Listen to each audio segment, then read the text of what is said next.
warahmatullahi wabarakatuh. Waalaikumsalam warahmatullahi Waalaikumsalam. Wabarakatuh. Salam. Selamat sore, salam sejahtera bagi kita semua. Shalom, Om Swastiastu, Namo Buddhaya, salam kebajikan bagi kita semua. Yang terhormat, Ketua Bawaslu Provinsi Sulawesi Tenggara, Bapak Iwan Rompobane. Yang saya hormati, anggota Bawaslu Provinsi Sulawesi Tenggara telah hadir bersama kita melalui Zoom. Ada Bapak Indra Eka Putra, kemudian ada Bapak Bahari. Yang saya hormati, para pejabat administrator, fungsional, ketua, anggota, kepala sekretariat, koordinator sekretariat, Bawaslu Kabupaten Kota beserta jajaran, dan para sahabat Bawaslu yang hadir melalui Zoom maupun mengikuti live stream Bawaslu Provinsi Sulawesi Tenggara. Bismillahirrahmanirrahim. Alhamdulillahirabbil alamin wa bihi nasta'in ala umuri dunya waddin wa ala alihi wa sahbihi ajma'in. Amma ba'du. Puji syukur mari sama-sama kita panjatkan kehadirat Allah Subhanahu wa taala karena atas rahmat dan karunia-Nya pada sore hari ini kita dapat melaksanakan kegiatan ngabuburit pengawasan dengan tema kedudukan pengawas pemilu dalam penegakan hukum dan keadilan. Salawat beserta salam, mari sama-sama kita curahkan kepada junjungan kita Nabi Muhammad Sallallahu Alaihi Wasallam yang telah membawa kita dari zaman kegelapan menuju kepada zaman yang penuh dengan ilmu pengetahuan. Baik Bapak Ibu sekalian yang kami hormati, kegiatan ngabuburit pengawasan merupakan salah satu ruang diskusi dan refleksi yang sangat penting dalam memperkuat pemahaman, kapasitas, serta perspektif kita bersama terkait berbagai isu strategis dalam kepemiluan. Selain menjadi sarana berbagi ilmu pengetahuan dan pengalaman, kegiatan ini juga menjadi wadah untuk memperdalam pemahaman mengenai peran dan tanggung jawab kita sebagai pengawas pemilu dalam menjaga kualitas demokrasi di Indonesia. Baik, pada kesempatan ini kita akan mengangkat tema kedudukan pengawas pemilu dalam penegakan hukum dan keadilan. Tema ini terasa menjadi sangat relevan dan penting untuk kita diskusikan bersama, mengingat pengawas pemilu memiliki peran yang strategis dalam memastikan seluruh tahapan penyelenggara pemilu berjalan sesuai dengan prinsip-prinsip demokrasi, ketentuan perundang-undangan, serta nilai-nilai keadilan pemilu. Baik, Bapak Ibu sekalian, untuk memberikan pemahaman yang lebih komprehensif kepada kita semua mengenai bagaimana kedudukan pengawas pemilu dalam penegakan hukum dan keadilan, marilah sama-sama kita simak pemaparan materi dari narasumber kita yang sangat luar biasa pada hari ini, yaitu Bapak Indra Eka Putra. Kepada Pak Indra kita persilahkan dengan segala hormat. Tidak dibuka ke sampah ketua dulu. Tidak Pak, langsung. Oh, langsung. Oh, langsung. Baik. Baik. Assalamualaikum warahmatullahi wabarakatuh. Waalaikumsalam warahmatullahi wabarakatuh. Waalaikumsalam warahmatullahi wabarakatuh. Kita ulang kayaknya salamnya ini masih kayak lagi puasa. Assalamualaikum warahmatullahi wabarakatuh. Waalaikumsalam Waalaikumsalam warahmatullahi warahmatullahi wabarakatuh. wabarakatuh. Alhamdulillah, alhamdulillahirabbil alamin. Wa bihi nasta'inu ala umuri dunya waddin. Asyhadu an la ilaha illallah wa asyhadu anna Muhammadan abduhu wa rasuluh. Eh, yang saya hormati Pak Ketua Bawaslu Provinsi Sulawesi Tenggara Republik Indonesia, Bapak Iwan Rompobane, Esos MSI. Yang saya hormati Pak Bahari, SSI, MP, SHMH. Beliau kalau dibuka backgroundnya ini ruangannya paling mantap, Pak. Mirip ruangannya Pak Herwin. Yang saya hormati Ibu Kordip, Ibu Dharma. Saya lihat tadi kayaknya ada bergabung juga bersama kita. Yang saya hormati Pak Kabak, Kabak Pak Sahar, dan seluruh Japung, Bawaslu Provinsi Sulawesi Tenggara. Yang saya hormati pula dan saya banggakan teman-teman provinsi, maaf, teman-teman Bawaslu Kabupaten Kota, ketua dan anggota, serta teman-teman staf. Mohon izin ya, saya 2 menit dulu. Ya, eh, mohon maaf Bapak Ibu, hari ini saya kira saya mendapatkan giliran karena ini kan bergiliran, Ji, untuk membawakan apa namanya, kultum. Kultum ini agak berat juga definisinya, bisa saja kita berubah atau berbeda, merubah ya. Ada yang bilang kuliah 7 menit, ada juga yang bisa menafsirkan kuliah 70 menit, tapi tidak mungkin kalau 70 menit. Bisa sampai sahur kita. Nah, Bapak Ibu, eh, saya dikasih materi sama Pak Kabak Pak Sahar ini mengenai apa kedudukan Bawaslu dalam penegakan hukum dan keadilan pemilu. Ini tidak mudah juga Bapak Ibu. Memang Pak Kabak ini sangat baik dalam menentukan apa tema-tema kita ya. Saya mohon izin Bapak Ibu untuk share screen ya. Apakah sudah terlihat Pak Kabak? Terlihat. Iya Pak, sudah terlihat. Terlihat ya. Nah, baik. Eh, Bapak Ibu sekalian, eh, saya sering mengatakan kepada teman-teman bahwa kalau kita, apalagi di bulan suci Ramadan ini, saya kirakan ini kita berlomba-lomba di jalan kebaikan, fastabiqul khairat, saling apa eh, mengingatkan gitu. Nah, menurut saya that's about kultum itu adalah balighu anni walau ayah, atau sampaikanlah kepada siapapun walaupun hanya satu ayat. Sampaikanlah walaupun hanya satu ayat. Apa tujuannya Bapak Ibu sekalian? Yang pertama, saling mengingatkan tadi saya sampaikan.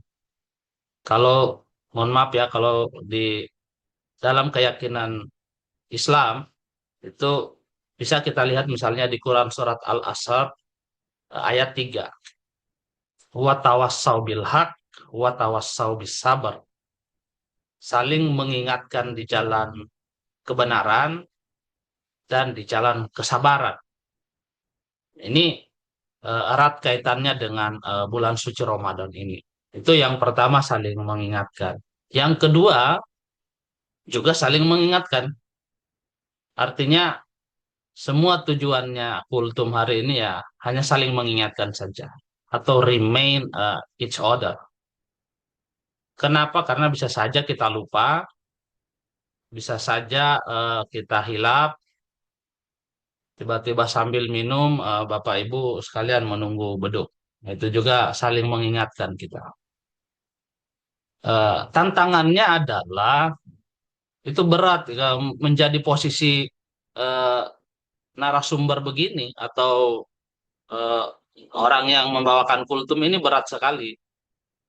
Eh, the challenge-nya adalah yang semalam saya dan Pak Ketua diskusikan berkaitan dengan ayat atau apa di surat As-Sab ayat 3 itu kabura maktan indallahu antakulu malatafalun.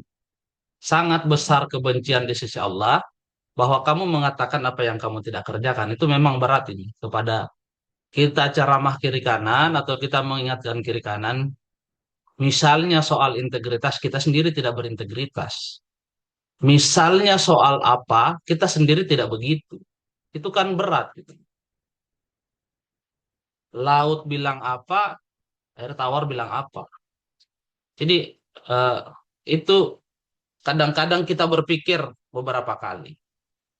Di lingkungan sekitar kita, kadang-kadang kita diminta, mungkin orang melihat karena kita sekolah dan lain-lain, kita tahu semuanya. Padahal bukan soal itu. Pak Ketua ilmunya banyak sekali. Tetapi kan eh, dia eh, menahan diri untuk mungkin tidak menceramahi kita karena ya, biasanya wali memang begitu tuh. Kayak Muna, Muna tadi itu, Pak Abraham.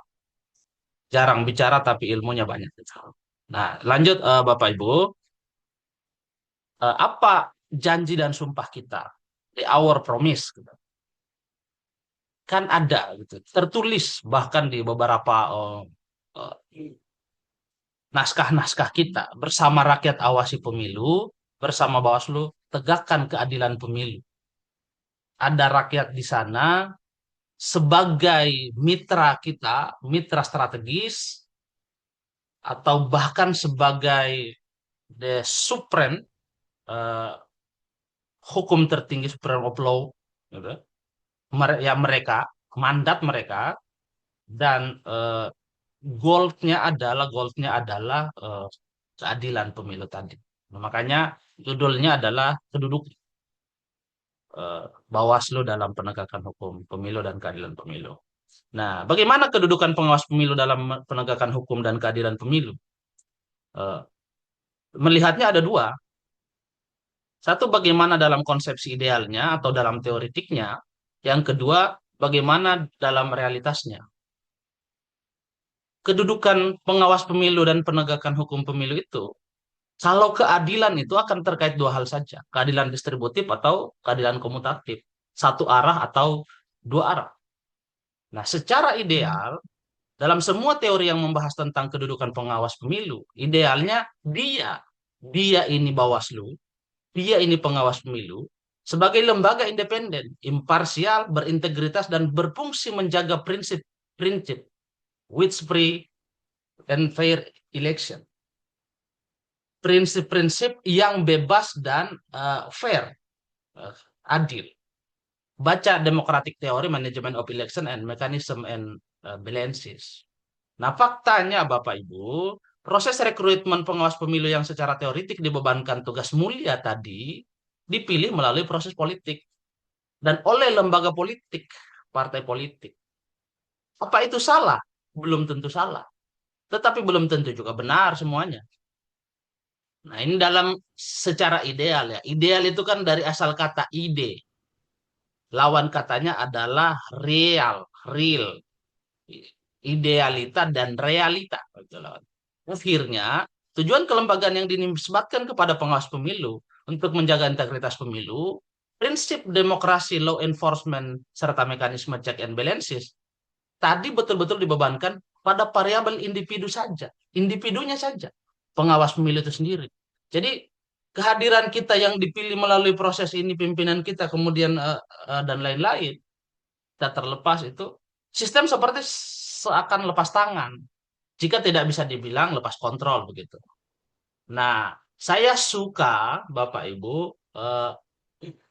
mengutip kisah ini, the Grudge of Informer Case antara perdebatan Fuller and Hart begitu. Saya ceritakan sedikit ya. Kisah istri dan suami yang saling memenjarakan. Ini nanti kita hubungkan dengan soal posisi kita. Sang suami itu adalah tentara di zaman Nazi Hitler. Dan sang istri adalah pengikut keras Hitler. Ketika pulang perang, suami memaki Hitler karena kebijakannya tentang perang. Tetapi hanya mereka berdua. Sang istri melaporkan suaminya tentang perbuatan makar suaminya itu kepada Hitler, penguasa saat itu. Suaminya pun disidangkan dan dihukum. hukumannya suami itu adalah ditempatkan di front terdepan perang melawan Prancis agar dia mati lebih dulu. Jadi dia tidak dihukum mati langsung karena kata Hitler pada saat itu kalau kita hukum rugi kita. Kita kasih makan dia, kita gaji dia, tiba-tiba kita tembak saja. Biarkan dulu dia bisa membunuh satu dua orang, tempatkan di depan, baru dia mati dan sendirinya. Sayangnya setelah perang selesai, Hitler tumbang, sang suami tidak mati. Kemudian setelah itu suami juga balik melaporkan istrinya. Nah, coba bayangkan sang istri tadi itu adalah pimpinan partai politik, keluarga atau kolega kita yang rangkul-rangkulan. Kan keluarga kita ini bisa saja ada caleg, ada pimpinan partai politik, ada penguasa gitu, ada pimpinan eh, ormas dan lain-lain yang kaitannya dengan tugas dan fungsi kita sangat erat. Dan sang tentara adalah kita sebagai pengawas pemilu. Nah, Bapak Ibu, penegakan hukum pemilu itu kan sangat bergantung pada apa yang dituliskan dalam Undang-Undang Pemilu. Eh, saya mengutip Prof. Yusril ya, saat eh, berdebat dengan eh, Prof. Harun Al-Rashid di Universitas Indonesia. Dia bilang, Yusril, sehebat apapun pendapat ahli, atau kayak kita ini berdebat sehebat apapun teorinya, kalau tidak dituliskan dalam undang-undang akan kalah pendapat ahli itu dengan apa yang ditulis dalam undang-undang. Artinya apa Bapak Ibu sekalian? Kita ini memang pelaksana undang-undang.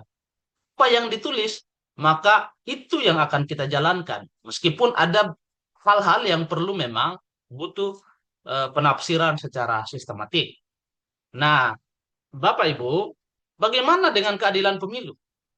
Menurut saya, keadilan pemilu itu sendiri masih dikerumuni dan masih dilumuri oleh isu-isu krusial hukum pemilu kontemporer terkait ambivalensi diametral, kaul kodim dan kaul jadid, judicial restraint dan judicial activism, in casus ceteris paribus, teori binding precedent, make sense and gray area, unprofessional conduct and struggle of power, the will of the people and the people of sovereignty.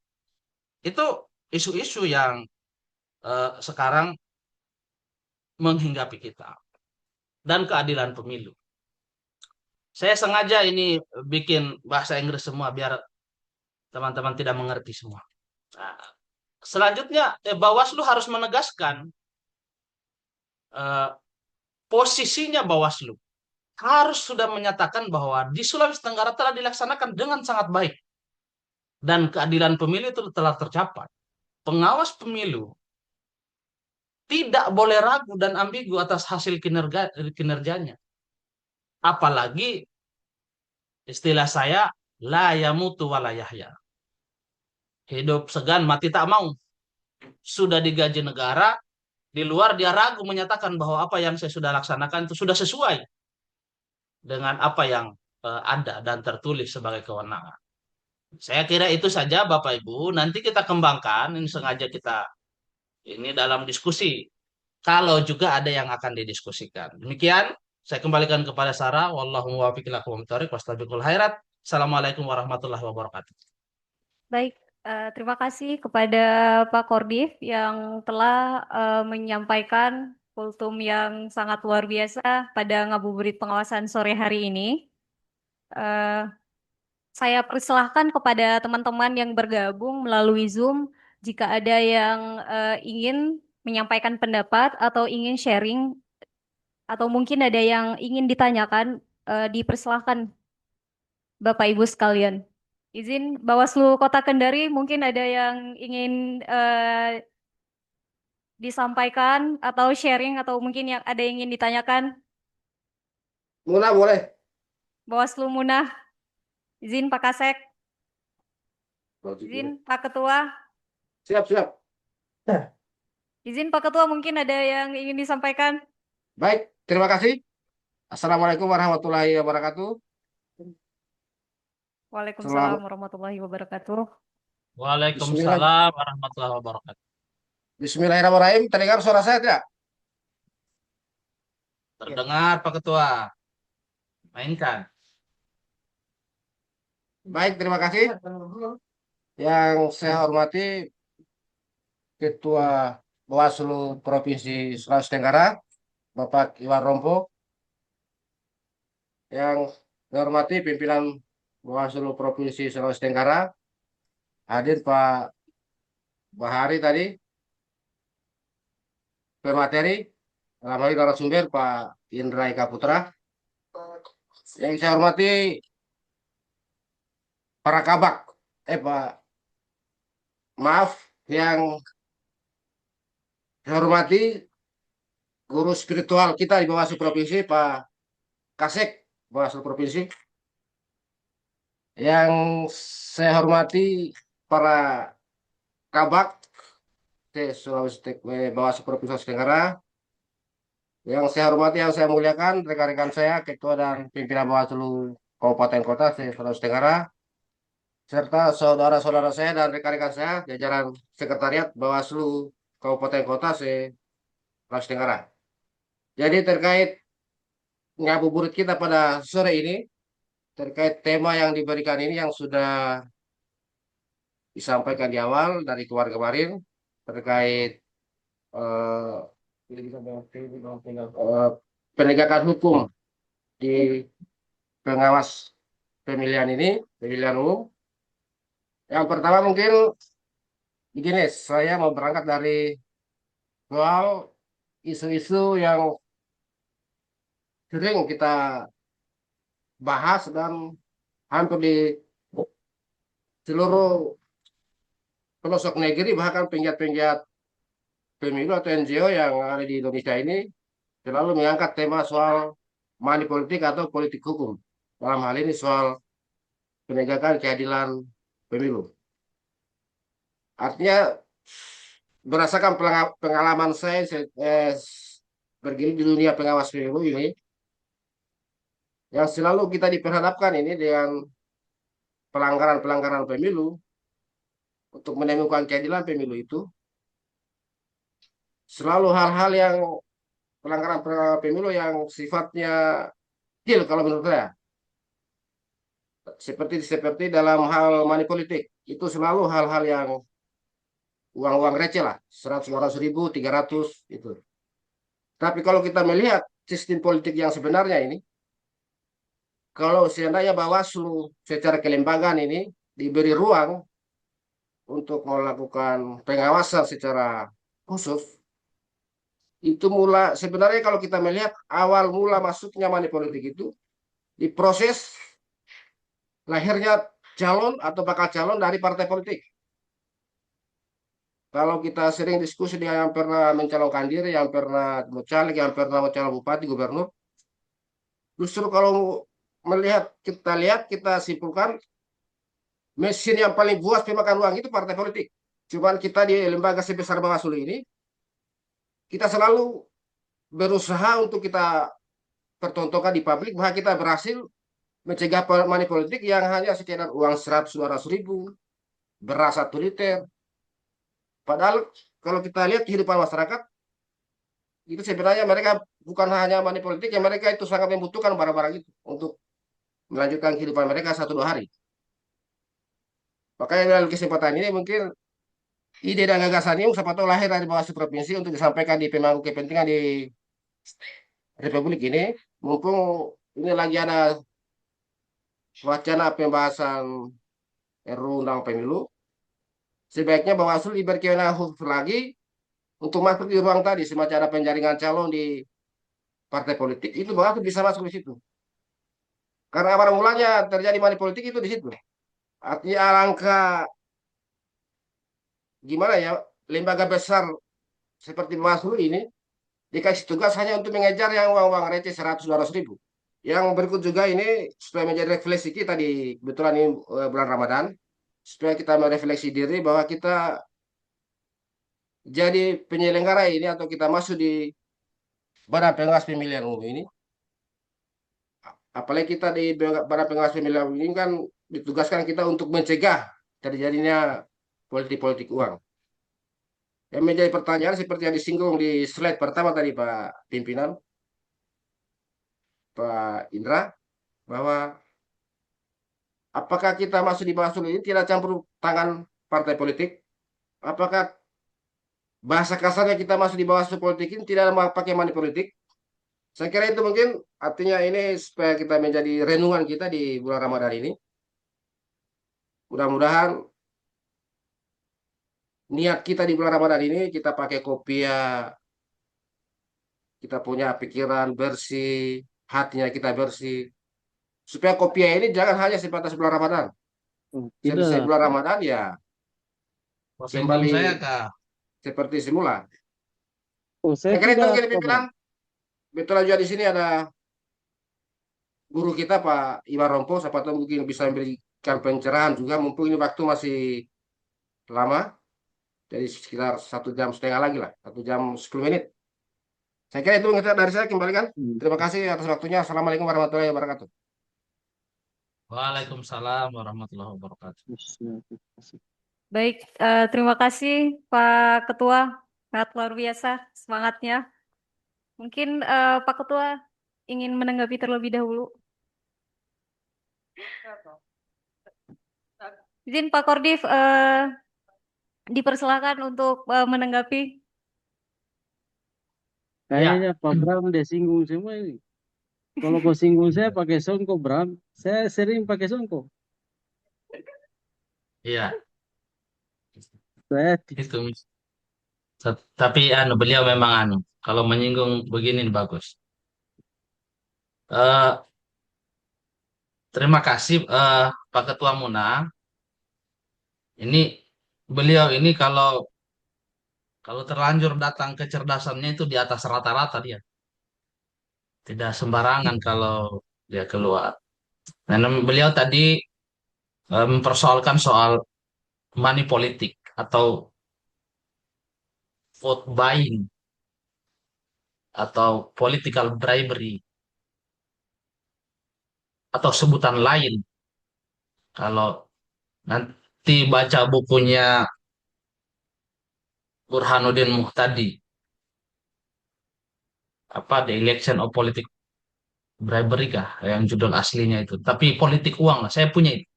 Kalau Pak Bram mau pinjam ada juga, bisa. Tapi kita diskusi bisa juga. Dia bagus sekali menerangkan di sana berkaitan dengan politik uang. Tadi Pak Bram menyatakan bahwa sebenarnya sumber utamanya adalah partai politik. Baik teoritik, betul sekali. Tidak ada sebenarnya yang tidak.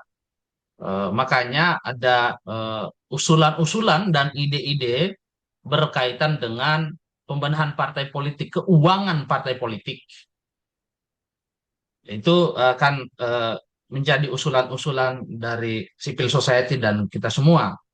Eh, Mesin yang paling buas adalah partai politik gitu. Dan Bawaslu uang receh gitu, 100-200 beras 1 liter gitu.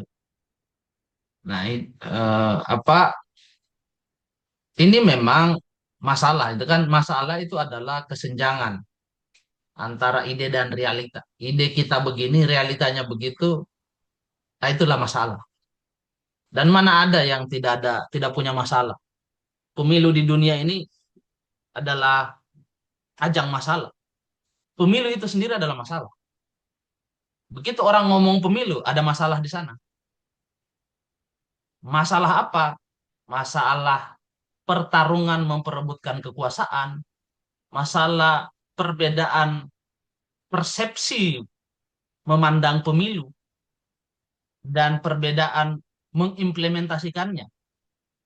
Ada yang mendefinisikan pemilu sebagai ajang pergantian kepemimpinan secara sah. Ada. Ada yang mendefinisikan pemilu sebagai ajang perebutan. Dari definisinya saja sudah berbeda. Perebutan kekuasaan. Namanya berebut, ya sudah pasti akan mempertaruhkan segala resources yang dimilikinya. Nah, di situ saja sebenarnya kita sudah menemukan persoalan. Bahwa manusia bermasalah dari perspektifnya. Sejak dari pikirannya ternyata. Makanya sebenarnya posisi revolusi mental itu penting. Apakah mungkin unifikasi persepsi itu terjadi? Mungkin.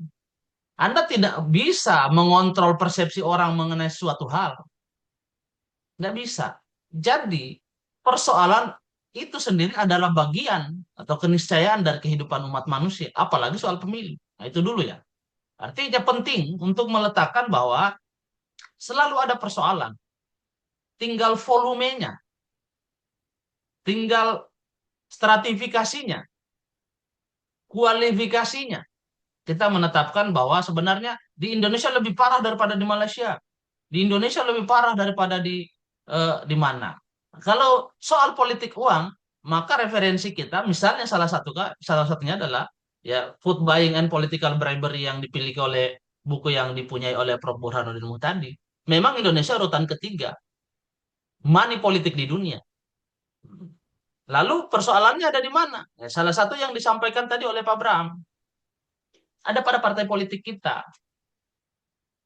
Apa? Tidak ada pembiayaan partai politik oleh negara. Dia cari uang sendiri. Ya namanya cari uang sendiri. Demand permintaan dan pengeluaran itu berlaku hukum permintaan dan pengeluaran. Nah, tapi apakah Indonesia sudah mampu untuk membiayai partai politik? Makanya penyederhanaan partai politik itu sebenarnya juntrungannya adalah mengenai pembiayaan ini, expenditure caps, mengenai pembatasan pengeluaran.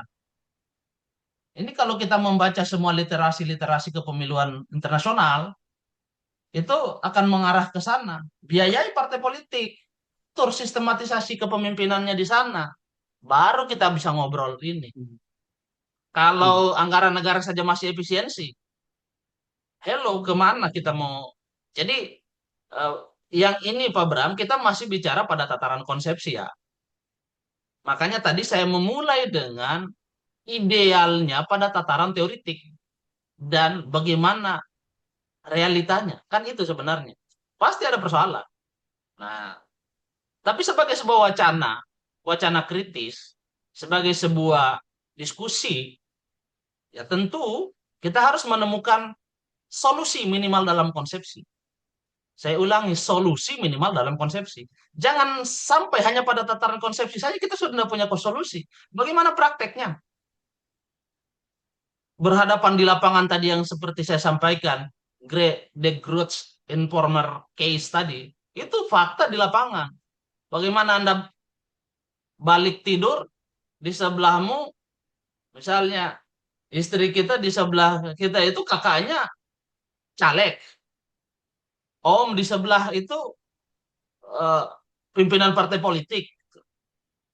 Lalu sistem yang kita butuhkan, ya tidak cukup untuk mengakomodasi apa yang menjadi prinsip-prinsip ideal pemilu. Berarti kembali kepada perbaikan tata kelola pemilu kita ada kepada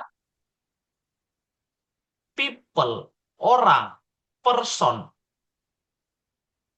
Itu pada orang. Jadi integritas betul-betul sangat eh, ditekankan di sana. Sekuat apa ya? Sudah terserah.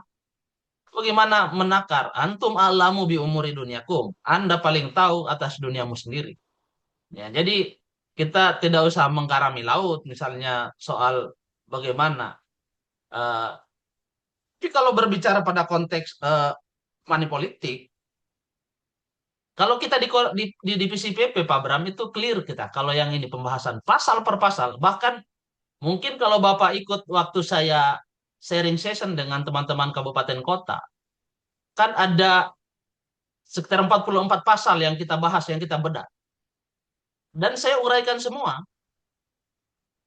unsur-unsurnya, apa masukan dari teman-teman, kemudian apa usulan kita. Itu insya Allah sudah menjadi bagian dari usulan yang diajukan oleh Dr. Yance Arisona sama Dr. Hairul Fahmi yang Dewan Juri Debat Presiden pada saat itu.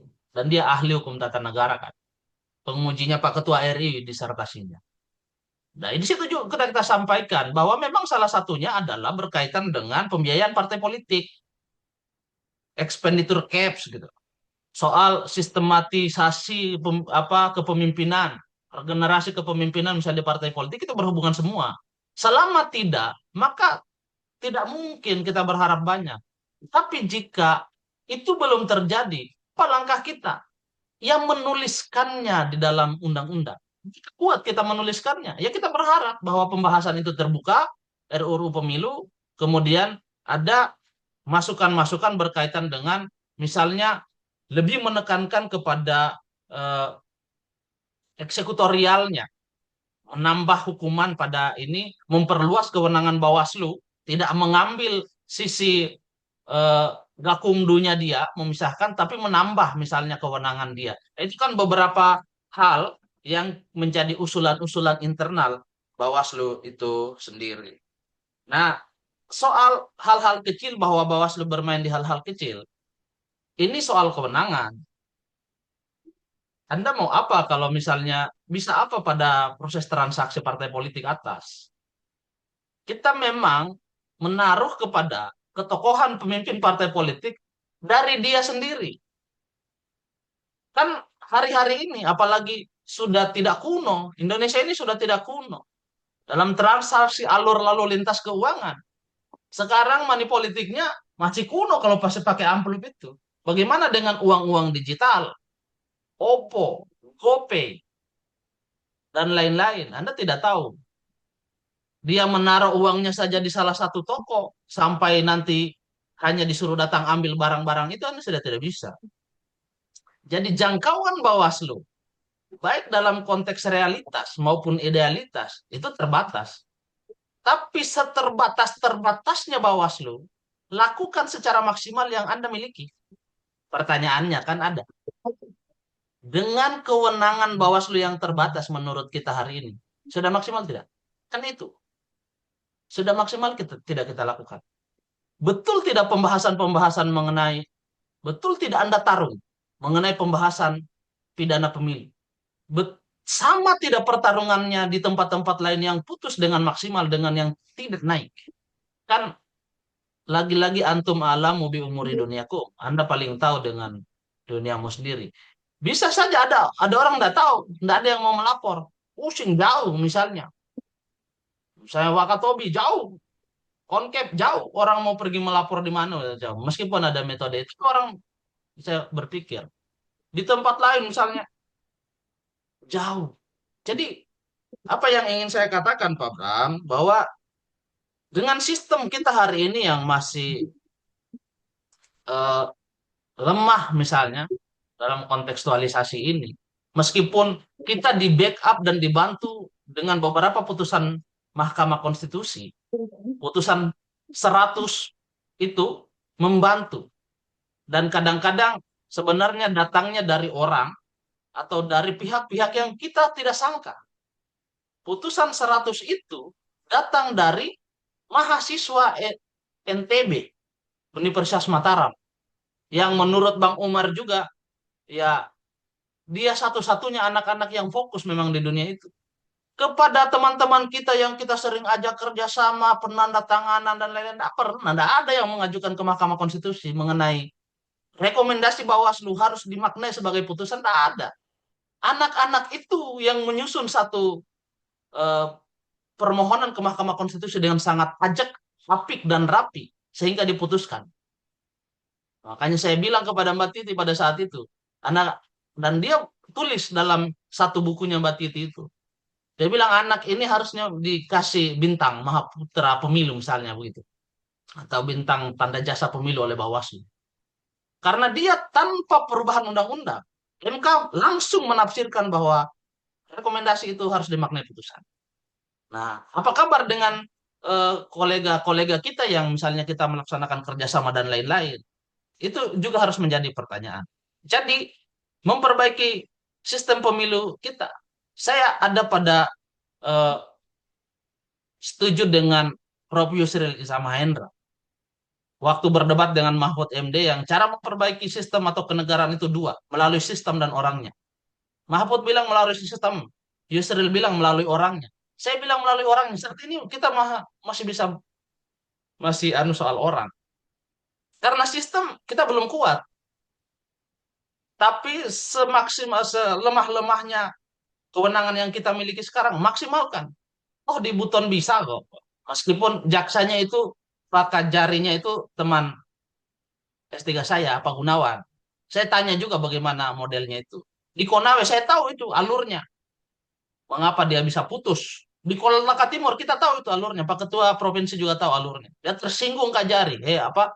Kak Jati bilang, oh hanya begini putusannya. Kadang-kadang hanya dengan tersinggung itu putusannya bisa naik. Berarti apakah iya misalnya? Itu ikhtiar Bawaslu sendiri atau ikhtiar jaksa? Ikhtiar bersama. Kalau dilepas misalnya kewenangan itu kepada Bawaslu sendiri, apakah Anda yakin sudah mempunyai kemampuan untuk bisa menaikkan perkara dari A sampai Z? Kan itu juga pertanyaannya. Jadi kita cubit dulu diri kita sendiri. Kita siapkan dulu. Tapi kan Pak Bram sudah 2 periode. Kecuali undang-undang menyatakan lain, eh, bisa. Tapi harus ke provinsi. Apalagi usul-usul mengenai penggabungan antara pencegahan dan Pak Bahari. Ini sama saja Pak Bram ini menyuruh saya baku peluk dan Pak Bahari karena datin dan pencegahan itu kan ada sama saya dan Pak Bahari. Nah, itu Pak Ketua. Jadi teori-teori terkait politik uang beres kita. By teori ya, by execution, by apa praktikal. Itu ternyata tidak mudah. Dilekatkan kepada personality seseorang. The integrity of personal. Itu kan sangat tergantung di sana. Based on, harus berdasarkan integritas. Saya kira itu, Pak Ketua. Terima kasih masukannya dan pertanyaannya. Saya kembalikan kepada eh, Sarah Amalia, adanya Pak Bari. Terima kasih. Sarah, saya kembalikan Sarah. Nggak kedengaran, Sarah, nggak kedengaran. Tidak kedengaran. Mungkin lowbat ya. Baik, terima kasih Pak. Tadi masih di mute suaranya. Baik, terima Sengaja kasih lah. Pak Kordif untuk tanggapannya. Eh, untuk Bapak Ibu sekalian yang masih bergabung di dalam Zoom, mungkin masih ada yang ingin disampaikan atau di-sharing dengan narasumber kita hari ini. Mungkin bisa langsung disampaikan. Izin Bawaslu Konawe Selatan, Bawaslu Konawe Selatan, Bawaslu Kota Kendari. Izin Pak Ketua, izin Bawaslu Kolaka, Bawaslu Buton Selatan. Izin Ibu, ada yang ingin disampaikan? Atau ada yang mungkin ingin ditanyakan atau di-sharing, dipersilahkan. Izin Kasek Konawe Utara. Kasih Konawe Utara. Tajam kasiknya Konawe Utara. Ya, Ampun, Pak. pimpinan ampun. Oh, Pak Kasek. Mari Pak Kasek. Bismillah, Izin bismillah. Halo, Kasek Wakatobi. bisa sedikit lagi, mumpung ada waktu ini. Bisa Pak Ketua. Mumpung Dipersilahkan. untuk kesempatan ini kita manfaatkan sebaik mungkin, mumpung kita kumpul semua ini di layar ini. Yo, Dipersilahkan Pak Ketua, Yang dipersilahkan. penting kita bicara di Kalau luar kan- konteks Bawaslu. Siap Pak Ketua, Ya, dengan senang ya, hati dipersilahkan. Yang saya sampaikan ini masih dalam substansi soal kerja-kerja kelembagaan kita di Bawaslu. Jadi melalui kesempatan ini juga saya menyampaikan, saya kadang-kadang merefleksi, merenung, kayak kita yang terbalik kita punya program-program kerja ini. Artinya kita di Muna ini, hampir semua instansi di pemerintah di Muna ini, kita sudah jajaki MOU, minus PDAM Muna. Belum, karena dia di samping kantor saya. Saya kadang malam berpikir, kadang di bulan puasa ini, saya kadang lupa buka puasa, saya berpikir, kenapa ini begini kerja kita? Kenapa ini barang-barang seperti ini kita tidak lakukan di masa tahapan? Itu kita sibuk di non tahapan. Gitu. Jadi, saya mau jawab. Jadi maksud saya begini, mumpung ini kita hadir semua di sini, kita ada penyelenggara paling senior, Pak Iwan Bapak Tompo. yang paling senior kalau Bawaslu. Oh, Nah, tidak tahu ya. Kalau soal ke ilmu Pak Iwan mungkin ini saya hormat sama beliau. Jadi Bisa beliau jika maksud saya kehormat begini, artinya ini kan di non tahapan ini Kami ngambil contoh lah saya di Kabupaten Muna. Jadi saya sampaikan tadi bahwa hampir semua instansi ini kita sudah MOU soal kerjasama. Kemarin terakhir itu di Sampah Wakil Bupati. Setelah saya hitung, tinggal PDAM mulai yang kita belum masuk. Tapi maksud saya berpikir kenapa ini tidak di zaman waktu tahapan ini. Kalau 2 kali tahapan yang kita lalui, tidak ada pikiran-pikiran seperti ini. Justru kita mungkin dianggap pengangguran. Ini akhirnya ada nih pikiran-pikiran begini. Karena memang tidak ada tahapan yang kita kerjakan. Yang berikut juga ini, melihat surat-surat yang disampaikan provinsi, baik RI maupun provinsi. Kita ini kalau ada anggaran, paling malas bikin kegiatan. Hanya selalu mengejar kegiatan-kegiatan berangkat. Nggak ada tahapan kita ingin bikin kegiatan. Walaupun tiada anggarannya kita harus bikin kegiatan. Saya kadang-kadang pikiran-pikiran kita di kadang terbalik gitu. Saya bilang, apa pengaruh efisiensi atau seperti apa? Sehingga kita punya pikiran-pikiran kadang-kadang pikir balik katanya teman saya. Maksud tensinya kita itu kita kasih stabil. Saya kira itu mungkin. Kita kembalikan, kalau masih ada waktu, mungkin kita masih kasih waktu orang berpikir lagi supaya kita melihat apa yang menjadi problem-problem di kelembagaan kita yang kita cintai. Terima kasih. Baik, terima kasih Pak Ketua. Mungkin Pak Indra bisa langsung ditanggapi. Sebelum Pak Indra mungkin saya tanggapi. Iya, Pak Bahari ya. Siap. Dan Pak Pak Kordip Ketua, di dia setuju tadi Pak Ketua. Hmm. Pak Ketua sebenarnya ini yang Yo, harus tanggapi karena dia yang dia Dia, sebut Pak Ketua. dia singgung, nggak Dan ada nggak ada item dan perjalanan dinasnya kabupaten kota. siap. terima Dipersilakan kasih Pak Bu Ketua. Sarah ini. Ya baik, mungkin sebelum Pak Bahari ya. Ini yang Jadi bisa menanggapi pertanyaan eh, kawan-kawan kabupaten kota. Ini kan ada suratnya Pak Sekjen yang bocor sebenarnya tidak sengaja dibocorkan Pak Kasek ke grup kabupaten kota. Jadi memang ada anggaran biaya tambahan untuk kabupaten kota. Tapi penentuan plenonya itu di provinsi. Dan bersyukur sebenarnya kawan-kawan kabupaten kota karena pimpinan di Bawaslu provinsi itu bersetuju kawan-kawan Bawaslu kabupaten kota selain membuat kegiatan di sana juga karena memang terbatas juga uangnya masing-masing satu kali setiap pimpinan dengan Kasek itu ke provinsi ya. Nanti diatur Pak Kordip masing-masing lah itu. Itu.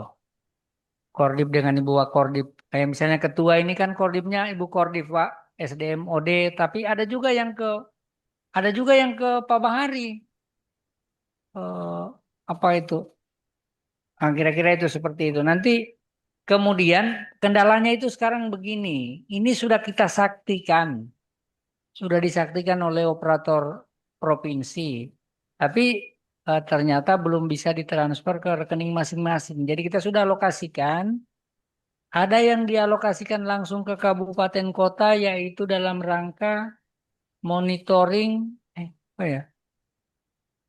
P- PDPB, PDPB atau kegiatan PDPB.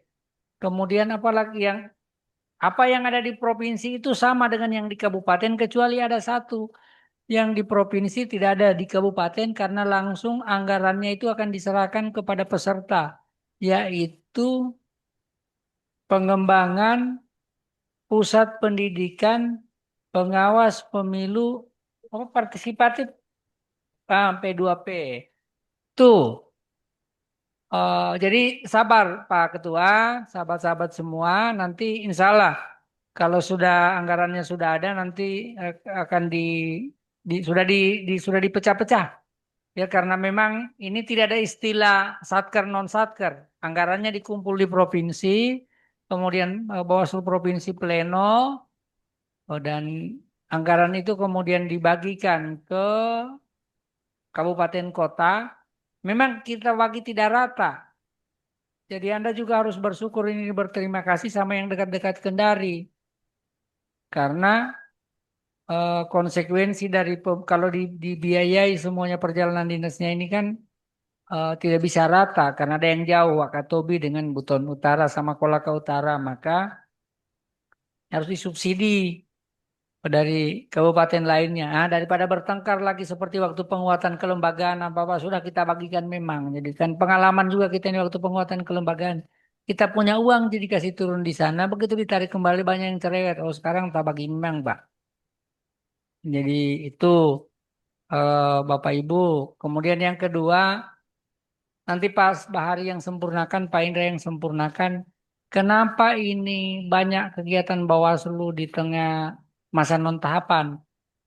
Eh, cobaannya, cobaan yang paling mungkin kita hadapi di masa non tahapan ini kan adalah cobaan kedisiplinan. Kita tidak masuk kantor, kita jarang masuk kantor. Ya kira-kira seperti itu. Jadi dengan kegiatan-kegiatan yang dirancang ini, termasuk tadi sebenarnya yang Pak Bram lakukan itu sudah benar. Harusnya di tahapan dilakukan MOU. Tapi karena kemarin mungkin kita sibuk, Bang, maka kita laksanakan sekarang. Ya untuk apa? Untuk menangkal cobaan di masa non tahapan. Cobaan di masa non tahapan ini kan yang paling sering kita hadapi. eh, Mungkin sudah ada yang tidak pernah berkantor, mungkin. Nah, lebih banyak di apa di tempat lain. Sehingga kalau saya sih mengharapkan sahabat-sahabat semua ya minimal 2 kali seminggu lah itu hadir di kantor, Pak. Hadir di kantor dan tentu tetap menghadiri ini secara Zoom. Paling bagus kalau tiap hari hadir di kantor. Nah, kami di sini ini berlima tiap hari masuk di kantor. Tapi masuk kantornya memang tidak jelas. Saya tadi masuk di kantor setelah duhur. Pak Bahari tadi pagi sekali. Nah, jadi kira-kira begitu. Tapi tiap hari ya pasti masuk. Nah kira-kira itu ya Pak Bram ya yang bisa saya jawab respon seketika. Kemudian ini walaupun ini tapi ini informasi apa namanya informasi saja. Nanti tolong dicek di situ. KPU itu sudah melaksanakan rakor di tingkat provinsi terkait PDPB. Nah, eh, silakan nanti Bawaslu juga bisa mengimbangi itu. Kita ini rencana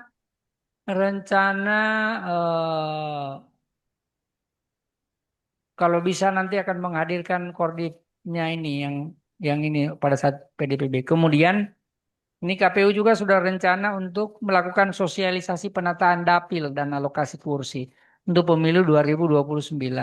Kenapa dia jauh-jauh hari? Karena peraturan putusan Mahkamah Konstitusi nomor 80 tahun 2023 sudah memberikan kewenangan penuh kepada KPU untuk menyusun dapil mulai dari DPR RI sampai DPRD. Nah, karena tadi itu saya di sini sebenarnya sementara membaca Perbawaslu nomor 18 tahun 2022 terkait dengan pengawasan penataan dapil. Jangan seperti dulu lagi itu KPU bikin dapil, tidak ada sama sekali dokumen pengawasan dari Bawaslu. Saya tahu karena saya Koordinat KPU provinsi pada saat itu. Dan kalau saya baca Perbawaslunya ini ngeri loh Perbawaslunya. Karena yang dimaksud pengawasan itu adalah mengawasi, memeriksa, menganalisa. Termasuk gerak-gerik penyelenggara pemilu di sebelah itu bisa dianalisa juga ini kalau kita lihat pasal 2-nya Perbawaslu 18 2022. Nah, karena ini informasi saja mudah-mudahan nanti dalam diskusi selanjutnya ngobrol Kamis atau delik atau apa nanti coba mudah-mudahan isu tentang penataan dapil ini dijalankan karena anggarannya itu sudah ada di provinsi. Jangan sampai kita ketinggalan kereta. Padahal kita ada satu partai politik sekarang selama ini tidak pernah tahu ternyata haknya.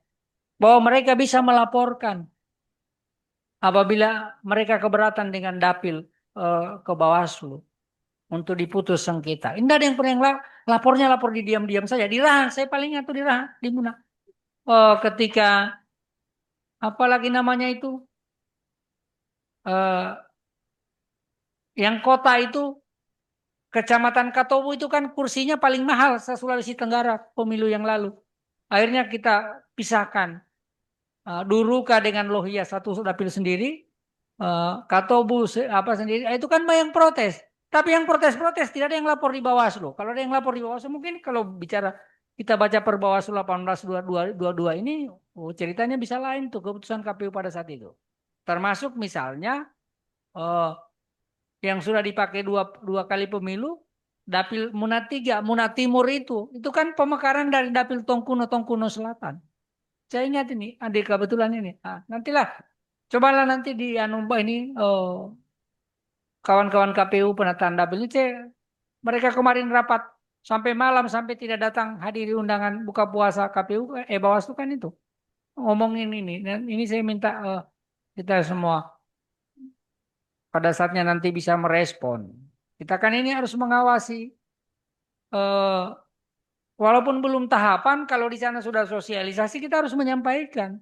Karena kita termasuk harus menyampaikan, mengawasi sosialisasinya benar, uji publiknya benar. Maka saya ingin ketika itu semua dilaksanakan, sebagai Bawaslu kita bisa memberikan masukan yang kuat dan benar berdasarkan ketentuan peraturan perundang-undangan. Baik itu Undang-Undang Nomor 7, Peraturan KPU Nomor 6 tahun 2022 terkait penataan dapil, kemudian Peraturan Bawaslu nomor 18 tahun 2022 terkait pengawasan penataan dapil, termasuk surat edaran Bawaslu nomor 30 tahun 2022 tentang pengawasan penataan dapil, karena itu belum dicabut. Ya kita baca aja semua. Kan kita baca saja bahwa nanti tahu saya itu akan dicabut. Karena lain lagi mungkin anunya. Tapi tetap harus kita baca. Kenapa kita harus baca? Karena prinsip penataan dapil yang di undang-undang itu diambil langsung dari PKPU, Pak. Undang-undang pemilu sebelumnya tidak ada terkait prinsip-prinsip penataan dapil. Maka pasti ini dipertahankan. Nah, saya mau kita semua pengawas pemilu ini juga ini bisa cerita seperti ini. Karena mulai ricunya orang pemilu sebenarnya mulai dari membuat dapil, menentukan kursinya berapa. Di situ mulai main-mainnya. Kalau selama ini kita ketinggalan seperti yang dulu, ya wassalam. Wajar tadi Ketua Muna bilang kita pergi cari yang 1 juta. Padahal yang 100 juta itu di situ. Berkelindan di antara penyelenggara, peserta dan siapa. Dan pada saat itu masyarakat belum aware. Saya kira itu Pak Ketua, sahabat-sahabat pimpinan Bawaslu Provinsi dan kita semua. Selanjutnya mungkin dipersilakan Pak Kordip, Pak Bahari maupun Pak Indra. Terima kasih. Wassalamualaikum warahmatullahi wabarakatuh. Waalaikumsalam warahmatullahi wabarakatuh. Terima kasih Pak Ketua. Baik, mungkin selanjutnya kita akan mintakan Pak Bahari untuk menanggapi pertanyaan dari Ketua Bawaslu Kabupaten Muna. Izin Pak Kordif, dipersilakan. Terima kasih Bu Sarah. Assalamualaikum warahmatullahi wabarakatuh. Saya kira tadi banyak hal sudah disampaikan juga Pak Ketua tadi. Saya kira itu menjadi catatan kita sebagai yang ada di Badan Pengawas Pemilihan Umum, baik itu jajaran pimpinan di kabupaten kota maupun di sekretariat. Ini menjadi catatan kita. Yang kedua, saya kira pertanyaan Pak Bram tadi, kenapa nanti di masa non tahapan baru ada kegiatan dan MOU. Sebenarnya kalau kita merefleks, kita memuhasabah diri, kita mengintrospeksi diri, itu sudah jauh dari yang lalu-lalu kita sudah melaksanakan. Hanya memang intensitasnya karena kita berbarengan dengan tahapan, fokus kita ada 2, selain itu, dan itu juga sebenarnya sudah diatur di Undang-Undang Nomor 7 terkait dengan meningkatkan partisipasi publik. Kalau saya tidak salah satu poinnya itu di ayat pasal 94 ayatnya saya kurang ingat, tapi di pasal 9 bagaimana Bawaslu itu meningkatkan partisipasi publik. Dan itu juga saya kira menjadi dasar kita untuk melaksanakan kegiatan-kegiatan yang selama ini kita jalankan. Yang berikutnya, saya kira juga kalau kita melihat dari sisi agamanya, kita harus bagaimana kita hari ini harus lebih baik daripada hari kemarin. Saya kira di salah satu hadis Rasulullah itu juga dikatakan, barang siapa hari ini lebih baik daripada hari kemarin, itu dikatakan beruntung. Dan barang siapa hari ini sama dengan hari kemarin, hari ini sama, itu orang merugi. Dan barang siapa hari ini lebih buruk daripada hari kemarin, itu adalah celaka. Nah, kalau saya merefleksikan perjalanan Bawaslu Provinsi Sulawesi Tenggara dari pilkada ke pilkada, tahun ini saya kira dan pilkada yang terakhir itu pilkada yang memang yang diawasi oleh Bawaslu yang paling menurut saya paling baik. Karena saya dari beberapa tahun saya ikuti, kurang lebih dari 15 tahun lebih lah. Kita melihat perjalanan pengawas pemilu di Bawaslu Sulawesi Tenggara, itu perjalanan di tahun ini, di periode ini sudah paling maksimal. Dan saya kira tidak ada PSU dan tidak ada hal-hal yang ketika digugat kita bermasalah. Dan kita juga mendapatkan prestasi-prestasi yang luar biasa. Saya kira ini bisa dikatakan Bawaslu ini adalah beruntung kalau menurut dikatakan. Kemudian kita harus mengintrospeksi diri juga personal apa yang kita sudah lakukan terkait dengan lembaga ini. Misalnya tadi Pak Bram harus berpikir apa yang saya sudah lakukan terkait dengan Bawaslu Muna misalnya, atau Bawaslu saya sebagai Bawaslu Provinsi Sulawesi Tenggara sudah sesuaikah dengan aturan atau tidak? Karena juga ada salah satu ayat kalau saya tidak salah, Al-Asr. Wal Asri kalau saya tidak salah.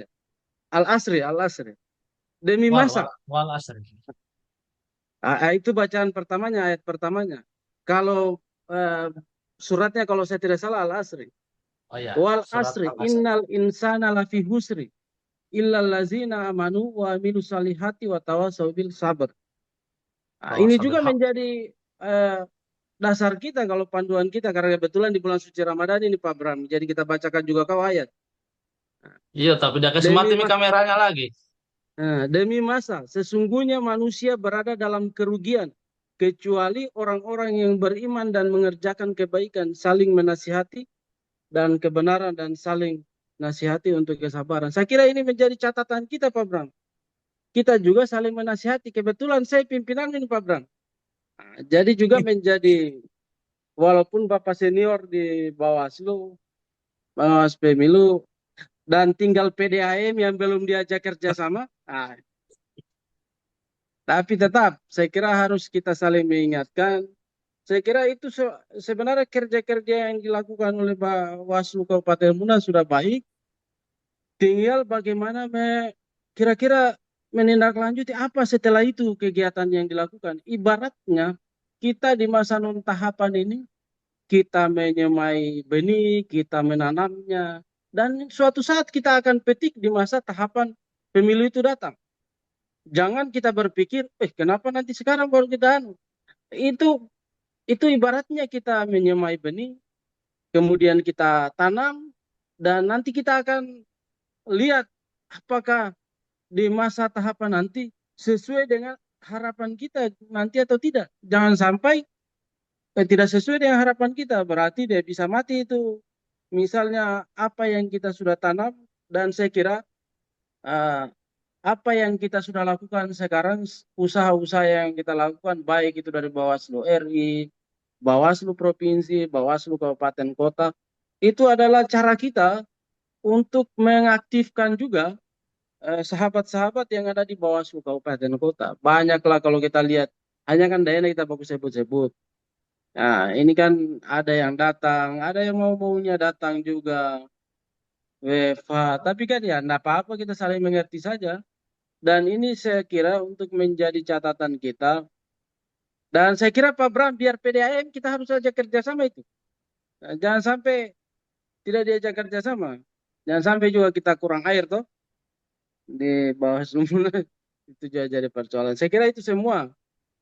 Undang-undang itu mengajarkan bagaimana meningkatkan partisipasi publik sebanyak-banyaknya untuk mengawasi tahapan pilkada. Nah, sekarang ini kan kita menyemai, menanam benih, dan suatu saat di pilkada atau pemilu tahun 2029 kita panen benih itu tanah apa namanya hasil dari buah dari hasil kita menanam di masa non tahapan ini. Saya kira itu saya kembalikan kalau ada kata-kata yang kurang pas mungkin nanti Pak Ketua yang koreksi karena Pak Ketua kan gurunya pemilu di Sulawesi Tenggara dan Pak Bram ini saya kira juga guru karena mungkin sama-sama Pak Ketua itu di masa itu ya sama-sama menjadi penyelenggara pemilu. Kalau kita ini kan masih eh, diperintah-perintah lah dari mereka ini. Toh. Saya kira itu saja. Oke. Saya kembalikan ke Bu Sara yang paling manis di Bawaslu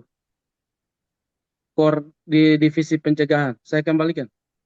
Baik, baik. Terima kasih Pak Kordif atas tanggapannya. Eh, Selanjutnya kita mintakan Pak Indra untuk menanggapi pertanyaan dari Pak Ketua Bawaslu Kabupaten Buna. Pada Pak Indra dipersilakan. Jangan terlalu banyak ditanggapi Pak Ketua Muna sendirinya aja, tapi kita tanggapi tiga-tiganya ya. Muhammad, baru dia suka kasih mati kameranya. Dan sampai dia lagi minum kopi tuh. Wih. Tapi saya cukup Ibu Sarah karena saya lihat Pak Bram kayak puasa betul dia beliau. Baik, Tahamur terima nih kasih Pak gondrongnya. Kordif. Dia mau Iya. tes-tes kita masalahnya Pak Indra. Dia mau tes-tes kita ini. Apakah dinas? Saya mau tanya, adakah dinas yang eh, soal kuburan itu apa? Dinas apa kan namanya dia? Pertanaman Mas, dan hortikultura. Belum Dinas diajak Pemakaman, Pak. kerjasama kayak itu? Hah? Dinas Pemakaman. Dinas pemakaman. Pasti Bapak belum kerjasama dengan dinas pemakaman toh, Pak Bram? Belum itu belum. Harusnya itu makanya jenazahnya almarhum itu Fadil kayaknya agak kurang karena dinas pemakaman Bapak belum kerjasama. Saya kembalikan sama Bu Sarah nanti Pak Bram ini diborongin, dah enak juga penganiayaan ini Pak. Baik, terima kasih Pak Kordif. Iya. Baik, Kalau tidak sambil ada, menunggu, gimana Pak? kalau tidak ada nanti saya closing ya. Ya, siap Pak. Eh Pak Helius hadir nggak ini? Gabung Pak Helius. 18.10. Oh iya, Pak Helius. Izin Pak Ilyus. Izin Pak Ketua Pak Ilyus. Ya. Pak Maman, betul lamparnya bagus warnanya ini. Pak Maman, Buton. Bawaslu Betul, Buton. betul warna Lagi ambalnya haroa ini. kayak Jelas lagi sekali. Pak haroa Ketua. kayaknya Bawaslu Buton ini. Bagus Bagus ambalnya. dia posisinya ya. Baik, mungkin dari Bapak Ibu sekalian tidak ada yang bertanya lagi. Langsung saja kita mintakan Pak Kordif untuk memberikan closing statement pada kegiatan ngabuburit pengawasan hari ini. Kepada Pak Kordif dipersilahkan. Ya, makasih Ibu Sarah, kemudian Bapak Ibu yang saya hormati, peserta. Saya kira kalau kita kembali ke judul kita ya, mengenai kedudukan Bawaslu, penegakan hukum dan keadilan pemilu.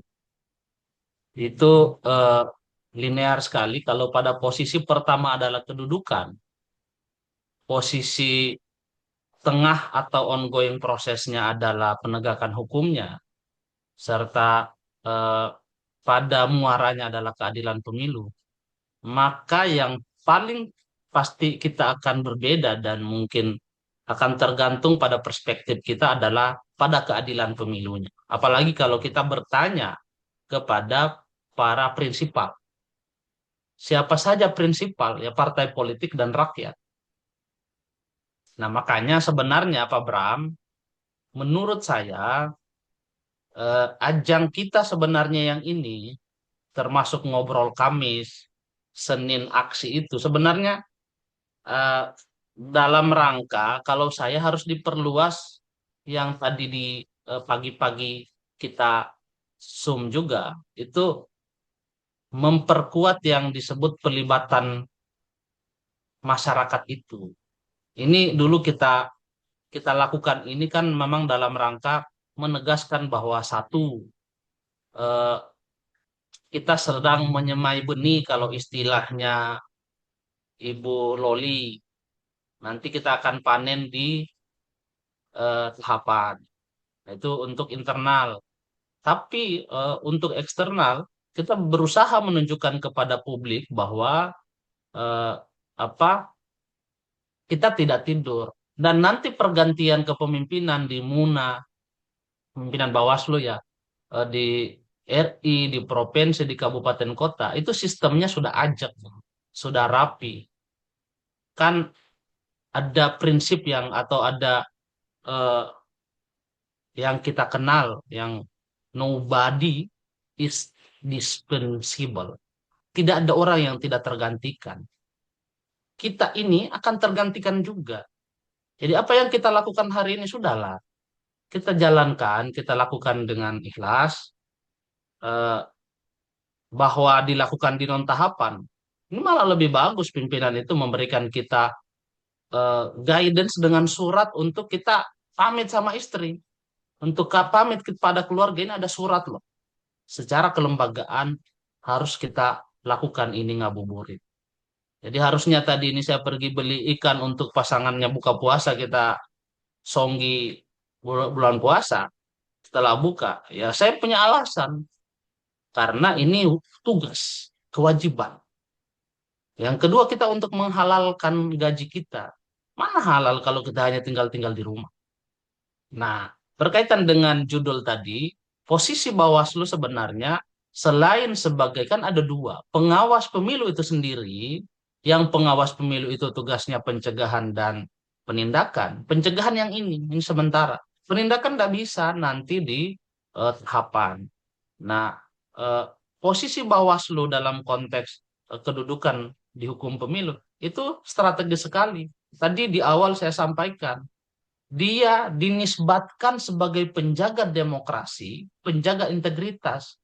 Maka orang-orangnya, meskipun sistemnya sedemikian buruk, orang-orangnya kita berharap adalah eh, apa patron. Jadi menurut saya, kalau bisa kiai dari Bawaslu ya kiainya. Kalau bisa Pak Bram yang bawa salat tarawih di ya Bapak Bram yang bawa salat tarawih Pak.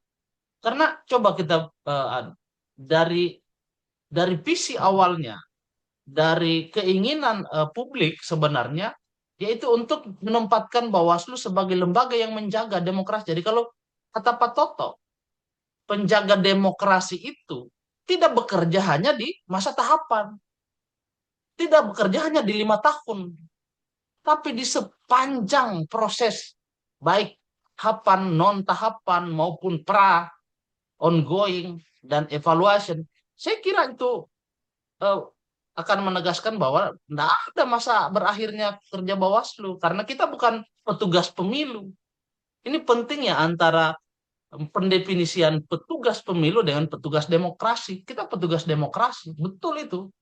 Nah, mulai sekarang kita perkenalkan istilah kita ini atau adalah pekerja demokrasi atau petugas demokrasi, bukan petugas pemilu, bukan. Kalau pemilu ada tahapannya. Jadi saya kira itu soal kedudukan Bawaslu clear tertulis di undang-undang kita ini pengawas pemilu, dan pemilu itu soal demokrasi.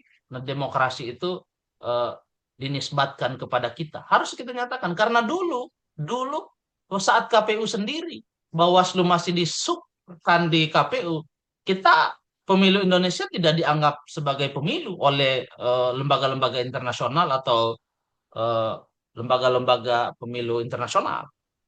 Tidak, nanti setelah reformasi, setelah ada Bawaslu. Jadi betapa besarnya tanggung jawab atau beban moral eh, dari Bawaslu itu sendiri. Makanya kalau ada begini ya jangan heran, karena kita memang basicnya adalah that's about integrity, soal integritas. Nah itu Pak Bram, saya kira kedudukannya. Penegakan hukum, soal penegakan hukum. Tadi di slide terakhir saya bilang, kitalah yang harus mengakui atas kerja kita. Kalau Pak Bahari tadi menyatakan bahwa eh, yang paling bagus, selama juga saya berbawaslu, ya Pak Bahari kan sejak Bawaslu ada itu adalah Pak Bahari. Makanya harus dipertimbangkan Pak Kasek soal Aula Pak Bahari, penamaan Aula Pak Bahari. Aula Bahari, nah itu Mati sudah kita. kan ada juga aula di sana, Aula Ardin. Di sana ada Pak, lettingnya Pak Ketua Provinsi itu ada di sana. Gedung bahkan masih hidup orang. Itu tanda kita menghargai kerja-kerja orang. Nah, gitu. Jadi beliau ada itu sudah bahkan lebih bagus kerjanya hari ini. Kita sendiri yang harus menegaskan bahwa kerja kita baik, kerja kita sudah sesuai, dan ada penegasannya. Kita mendapatkan achievement itu sendiri. Pak Bahari mendapatkan di pencegahan, Ibu Dharma mendapatkan itu bersama Pak Ketua. Di divisi penanganan pelanggaran tidak gampang Heko kalahkan Banten dengan Jawa Tengah. Dan sepanjang sejarah itu kita mau tampil saja. Kita perang psikologinya 2 hari Pak. Saya mau cerita ini non teknis. Siapa itu ada Sarah dengan anu. Saya bilang sudah yang tadi malam itu non teknis tinggalkan. Sekarang korang ikuti saya. Apa yang terjadi di forum itu bebaskan kepada saya. Karena nanti korang ikat saya itu saya tidak bisa cara apa-apa. Begitu keluar Pak Badrul Munir dia bilang oh, setengah mati sekali itu soal anu. Itu Pak Nur Said. Pokoknya dia kau nanti biar juara 3. Sultra katanya juara 3. Saya bilang saya tidak biasa juara 3. Jadi mereka menganggap kita ini kecil Pak. Mungkin selalu berhitung dengan DPT. Tapi sejarah membuktikan kitalah peraih Gakumdo Awards 2025. Jadi itu pengakuan, achievement dari lembaga negara kepada Bawaslu Provinsi. Jadi harus kita tegaskan bahwa yang terbaik penegakan hukum pemilunya adalah Provinsi Sulawesi Tenggara. Tidak boleh lagi ada yang mengatakan di luar itu. Bawaslu Buton, gitu kan, yang putusannya yang paling tinggi se-Indonesia.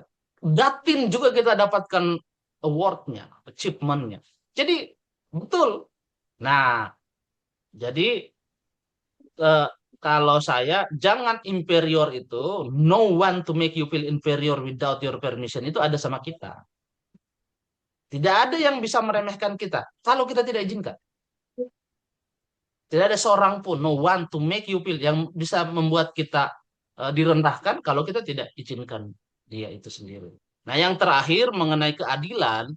Nah, keadilan itu soal perspektif ya. Kalau kita tanya partai politik yang disanksi, yang dipidana, pasti dia bilang tidak adil.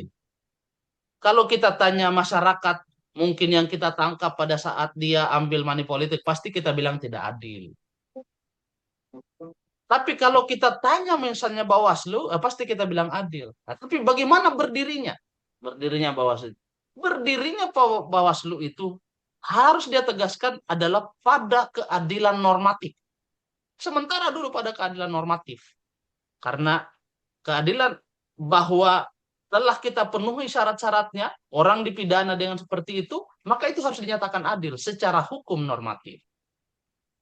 Nah, jadi karena kita petugas normatif, karena kita itu dibentuk berdasarkan undang-undang, dan undang-undang adalah undang-undang pemilu yang rigid dan terukur, maka mengukurnya juga harus pakai undang-undang itu sendiri.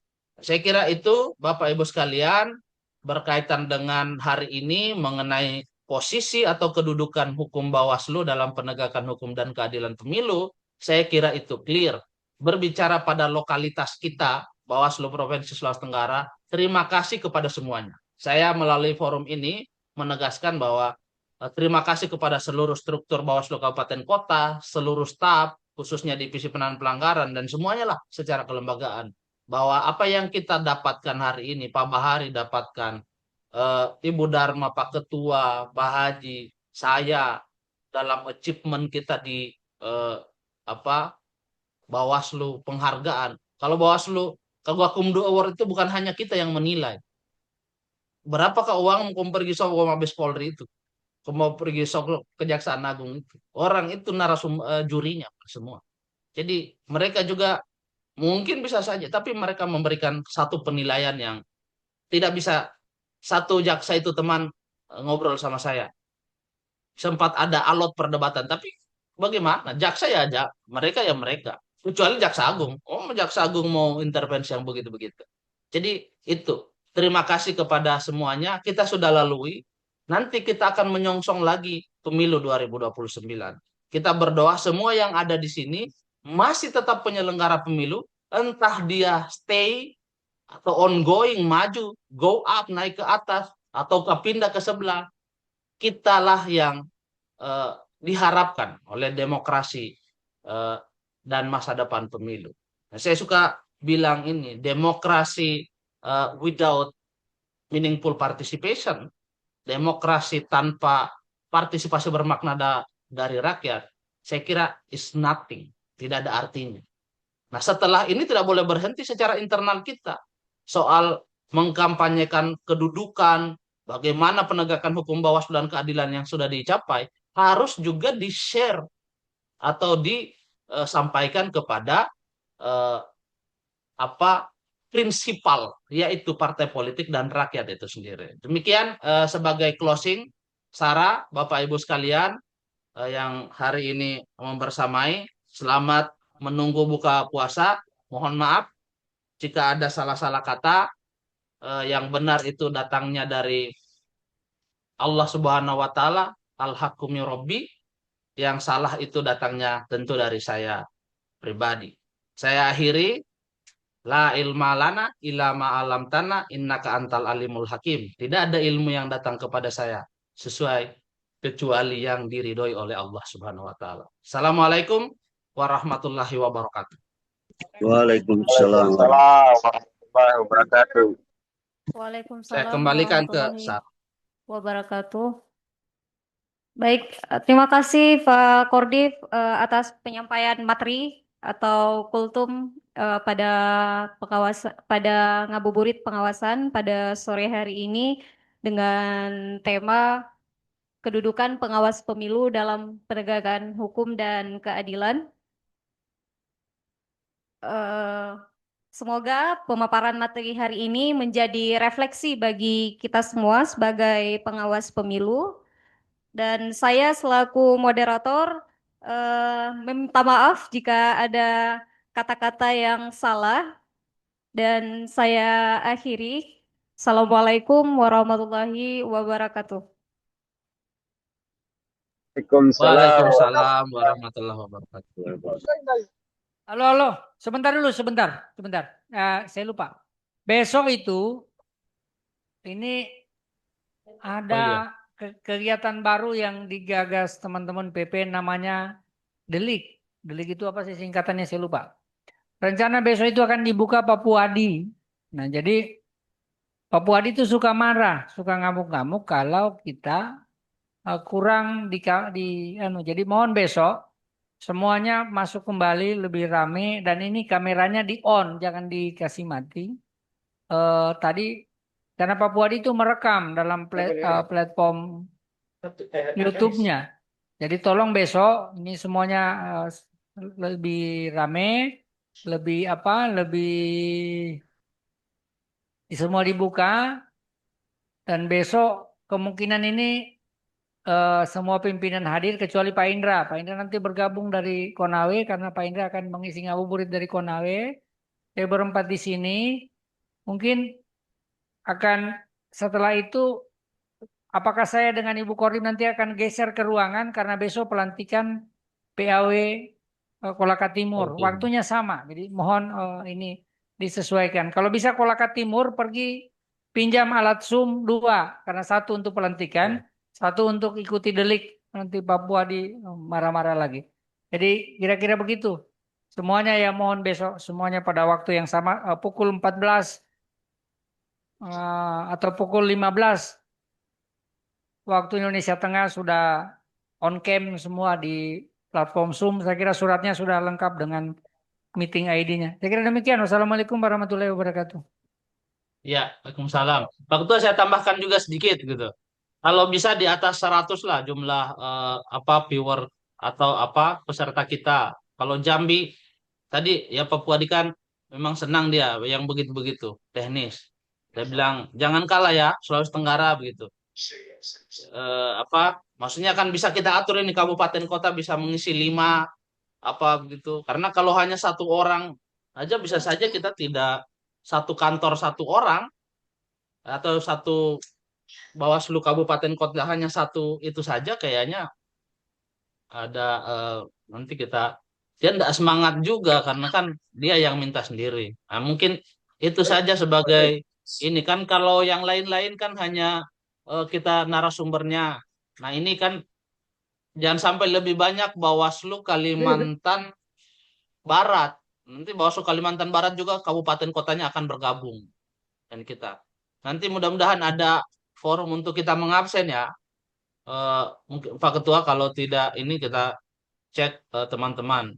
Divisi termasuk kalau Kordip PP itu dengan semua staf PP-nya.